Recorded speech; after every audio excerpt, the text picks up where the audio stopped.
लड़ाई शुरू हो गई है। उपेंद्र कुशवाहा के हिस्सेदारी वाले बयान पर मुख्यमंत्री नीतीश कुमार ने बाहर जाने का रास्ता दिखा दिया। पार्टी के प्रदेश अध्यक्ष उमेश कुशवाहा ने इस्तीफा मांग लिया तो जेडीयू के नेता माधव आनंद उपेंद्र कुशवाहा के पक्ष में उतर आए, यानी पार्टी में दो फाड़ की स्थिति हो गई है।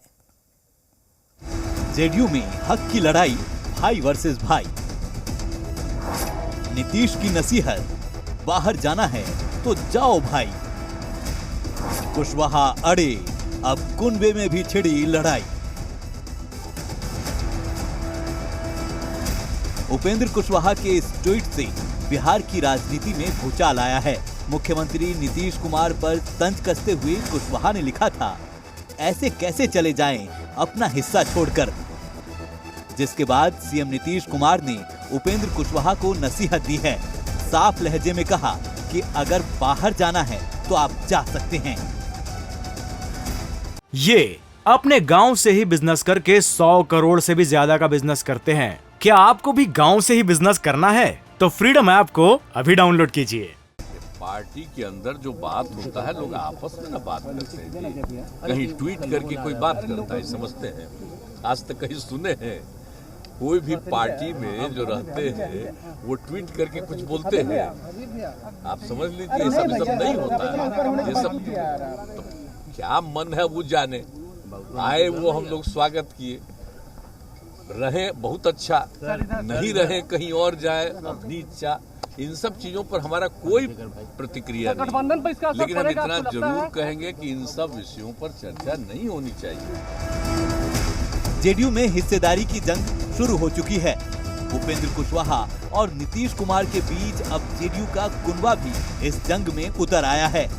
जेडीयू के प्रदेश अध्यक्ष उमेश कुशवाहा की दलील है कि जो आदमी संगठन को मजबूत करने की बात कर रहे थे, आज हिस्सेदारी मांग रहे हैं, उनको तो शर्म आनी चाहिए। तो वहीं उपेंद्र कुशवाहा की ओर से माधव आनंद ने मोर्चा थामा। बोले, जेडीयू में नीतीश कुमार के बाद उपेंद्र कुशवाहा ही हैं। आरजेडी जेडीयू में क्या डील हुई है ये साफ होना चाहिए। कल तक के जो आदमी लगातार बात कर रहे थे संगठन को मजबूत करने का और आज हिस्सेदारी मांग रहे हैं, उनको तो शर्म आनी चाहिए कि जिसको उपेंद्र सिंह से माननीय मुख्यमंत्री ने उपेंद्र कुशवाहा बनाया, विरोधी दल नेता बनाया, राज्यसभा में भेजा और जब बेरोजगार हो गए, आटा चावल बेच रहे थे, तो फिर लाके उनको जो है उन्होंने फिर विधान सभा में भेजा, विधान परिषद में भेजा और वो बात करते हैं।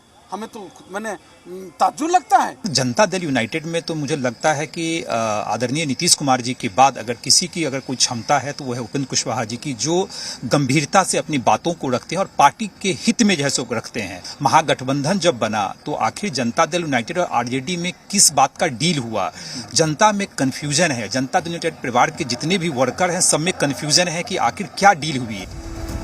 दूसरी ओर महागठबंधन भी इस लड़ाई से असहज है। खुद उप मुख्यमंत्री तेजस्वी यादव ने प्रतिक्रिया दी। बोले, कुशवाहा को पार्टी में आकर बात करनी चाहिए। तो बीजेपी ने हाशिए पर ढकेलने का इतिहास याद दिलाया कि अपनी पार्टी में तो बात रखनी चाहिए, बात करनी चाहिए। प्लेटफॉर्म पे ये सब बात करना जो है ठीक नहीं रहता। मुझे नहीं लगता है कि जब उन्होंने जॉर्ज फर्नांडिस को पार्टी से निष्कासित किया था तो भी शायद उन्होंने ट्वीट नहीं किया था। जब उन्होंने शरद यादव जी को निष्कासित किया था तो भी उन्होंने ट्वीट नहीं किया था। जब उन्होंने लवकुश समीकरण जो जमीन पर उतरा था वह सतीश जी और शकुनी जी के द्वारा उतरा था, उन दोनों को उन्होंने हाशिया में खड़ा किया था तो भी ट्वीट नहीं किया था। तो जाहिर बात है कि ट्वीट नहीं किया जाता। उपेंद्र कुशवाहा के बयान से साफ हो चुका है कि जेडीयू में कलह चरम पर पहुंच गई है। देखना होगा इसका हश्र क्या होता है। ब्यूरो रिपोर्ट, जी मीडिया। ये अपने गांव से ही बिजनेस करके 100 करोड़ से भी ज्यादा का बिजनेस करते हैं। क्या आपको भी गांव से ही बिजनेस करना है? तो फ्रीडम ऐप को अभी डाउनलोड कीजिए।